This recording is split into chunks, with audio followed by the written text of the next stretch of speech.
Hello friends, welcome to my channel Sushant. Today we are at the next topic, that is endgame studies explained, and once again after a long time I have got some very interesting endgame study. So this endgame study will help us understand many concepts of rook and pawn endgame. See, white is a pawn up in a rook endgame, his king is not well placed. It's white to play and win. So we see that generally king and pawn are able to outpower the rook, or at least they can balance the rook.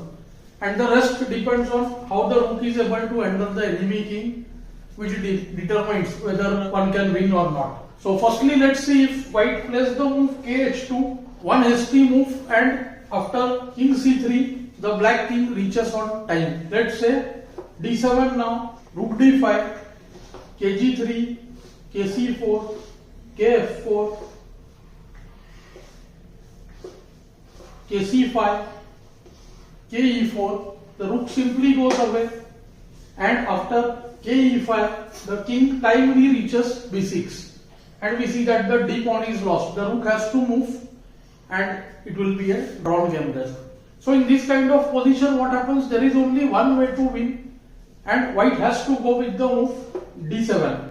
And after the move d7, there are three kinds of ideas that we are going to investigate. Firstly, if rook goes to g8, it wants to come underneath the pawn, and king will also attack the d pawn, and the pawn would be taken. That is the danger of pushing the pawn a bit early. Okay. But now after the move rook c7, suddenly the rook achieves two things. One, it cuts off the enemy king. This is a very important technique in a pawn up position. And second, the threat is rook c8. So black has to waste the move also with rook d8. And now we see in this race of the kings, the black king falls one move short.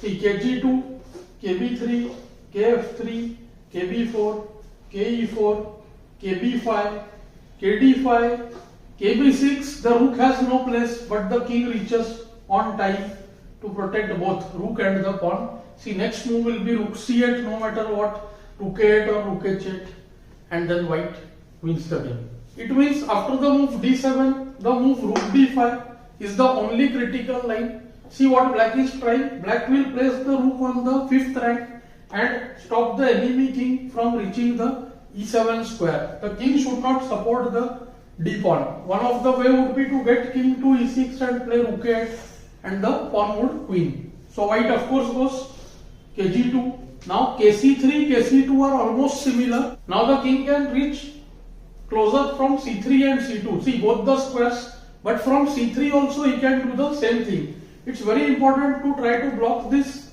white king. Let's say if black tries to take his king quickly to c5 and b6, then after kc3, kf3, kc4, ke4. Now see, he can't play kc5 because rook a5 check, the rook would be traded and pawn would queen. So the rook will have to move now. After rd6, ke5, kc5, here also we will see that white will be able to win easily. He can use the move rook a5 check and win this rook only. After kc6, rook a6, the rook is lost. So the main idea is black should play the move kc2 and take a distant opposition. So now kf3 is met by kd3 and kf4 is met by king d4. So this is main defense by black. Had he played kc4, then after ke4 again see white wins. Rook d6 can be met by ke5. We will discuss that line in more detail at the end. This is the second important position. Here we will have to get this position as black to play and put black in a zugzwang. That is the main skill in this position. The rook has nicely protected the 5th rank and king is stopping the entry. So what is happening here is how should white make a progress? That is the critical part. So white will have to waste a move and put black in the move, right? So white goes see rook c7, first cuts off the king's path, forcing kd3. The move rook d6 is just made by king f5. We will have a similar position. So after kd3, rook b7, the rook is just wasting the move. Again kc4, then ke4. So see kd4, rook a7, once again wasting the move. kd3, and see successfully white has got the rook to c7, and this time with the king on d3, black is compelled to go kd4. So this is the position white wanted with now his move. So now what is happening? The rook is better off on c5 because we didn't want the king to go to the c5.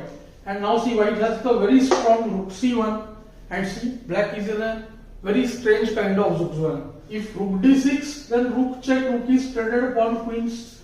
Same reason rook can't be taken because rook check and the rook is simply lost.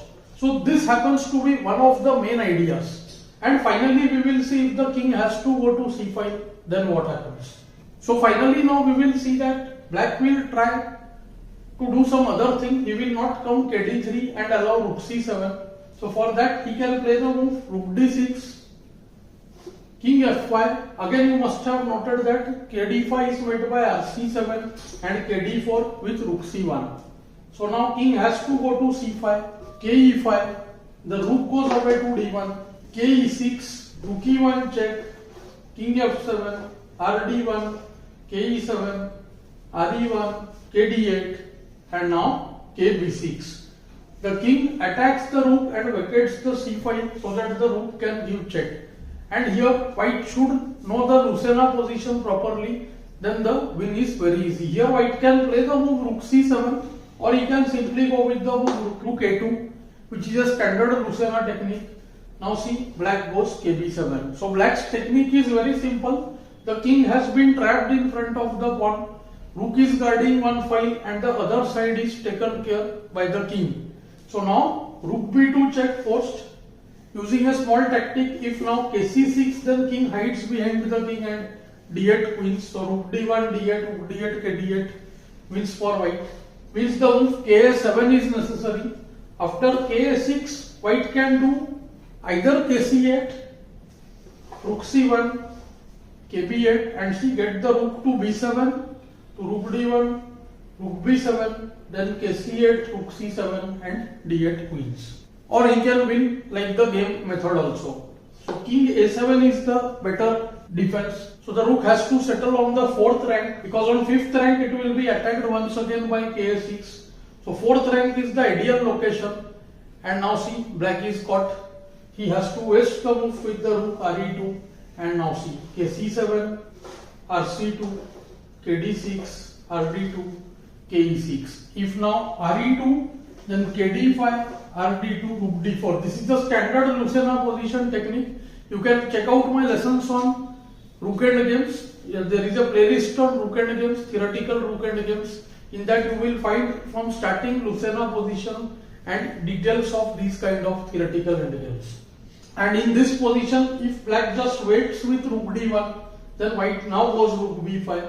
Rook comes to d5 next and the pawn promotes. So the rook has to be given up for the pawn and white would win. So we have discussed these 3 important cases and they are quite interesting from actual game point of view also. Do let me know how you found this lesson in the comments below. Thanks for your time.